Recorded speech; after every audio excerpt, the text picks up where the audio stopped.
Assalamualaikum warahmatullahi wabarakatuh. Kami dari kelompok crowd counting di sini akan mempresentasikan hasil kerja kami. Pertama saya akan menjelaskan dulu untuk latar belakang pemilihan tema ini. Jadi di zaman sekarang crowd counter itu masih banyak dilakukan secara manual oleh operator CCTV maupun oleh para satpam. Nah, di mana tidak jarang terjadinya human error ya, yang mengurangi presisi perhitungan. Di sini kita menawarkan sebuah solusi, yaitu dengan menggunakan pendekatan deep learning untuk mendapatkan presisi yang lebih tinggi, dan dia juga bisa dikembangkan menjadi real time. Kenapa hal ini penting? Karena apabila terjadi kepadatan yang di luar kendali, itu meningkatkan risiko terjadinya sebuah accident yang dimana terjadi overkapasitas.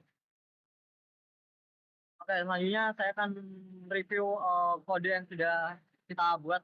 Mungkin saya akan langsung masuk bagian EDA. Di sini kita lakukan sampling untuk beberapa gambar.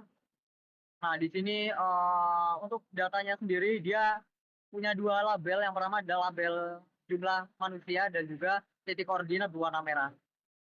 Tapi kita akan fokus di bagian human number. Nah, setelah itu di sini kita cek untuk distribusi titik manusia. Di sini ada beberapa titik yang out frame. Ini adalah sebuah penemuan bagi kita yang nantinya akan kita atasi ya. Di sini adalah salah satu contohnya. Ada yang di luar gambar. Nah, di sini untuk distribusi resolusi.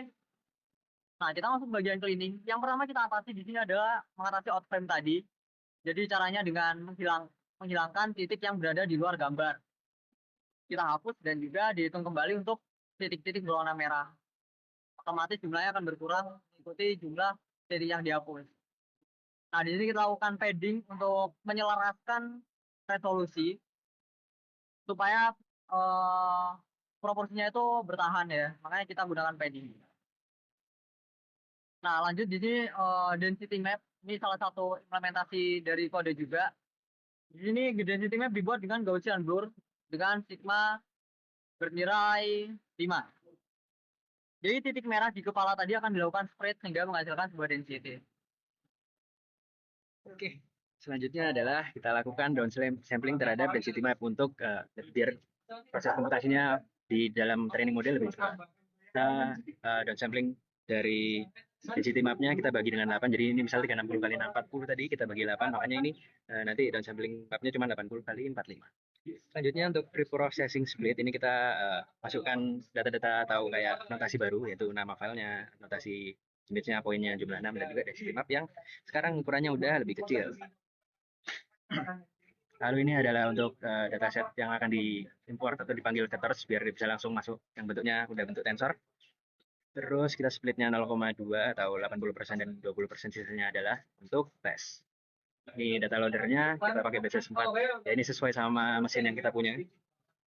Dan ini adalah arsitektur dari CSRNet, yaitu ya kita cuma sampai ngambil VGG-nya cuma sampai layer ke-33 yaitu layer konvolusi dari CSRNet. Dan selanjutnya kita build sendiri konvolusi selanjutnya yaitu 1, 2, 3, 4, 5, 6, 7 layer konvolusi di innernya atau inner layernya, dan untuk outputnya satu layer konvolusi dengan output satu matrix dengan satu elemen. Dan ini kita menggunakan MSC loss untuk kriterionnya. Terus di Mazer kita pakai Adam dengan learning rate 10 pangkat min 4, 1 kali 10 pangkat min 4. IG-nya juga sama. Terus kita pakai grad scaler untuk scalernya. Dan ini kita train pakai 50 epoch dengan patience 2. Ini artinya kalau tidak ada perubahan yang cukup membaik atau signifikan dalam 2 epoch akan dilakukan early stopping. Seperti itu. Nah, ini kita proses trainingnya, jadi setiap epoch kurang lebih sekitar 85 atau 90 detik, ya 80 sampai 90 detik, dan berhenti di epoch ke 12.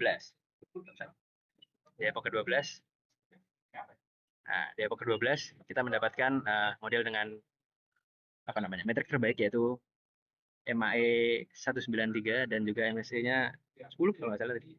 Dan ini kita evaluasi. Ini kita save dulu modelnya, terus ini kita reconstruct karena kita lupa untuk di pas training untuk menyimpan MSE, file MSE atau file MAE di tiap epochnya kita ya manual, isi manual, jadi ngisi dari sini itu dibikin array gitu aja biar bisa diplot.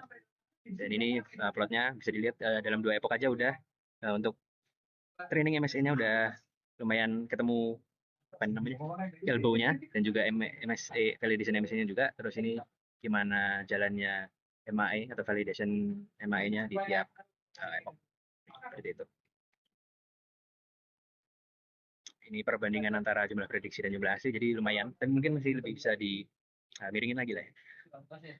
Lalu ini distribusi errornya, jadi kurang lebih berkisar antara min 1 atau sampai 1, kelebihan 1 atau kurang 1 kepala. Dan ini untuk jenis metriknya. Ini tes input output dengan gambar asli dan juga target dan prediksi. Lalu ini juga kita coba untuk kembali ke mengembalikan dari density map ke titik awal. Ya, di sini kita evaluasi, kita coba demokan. Pertama model di load. Setelah itu di sini bisa ditaran.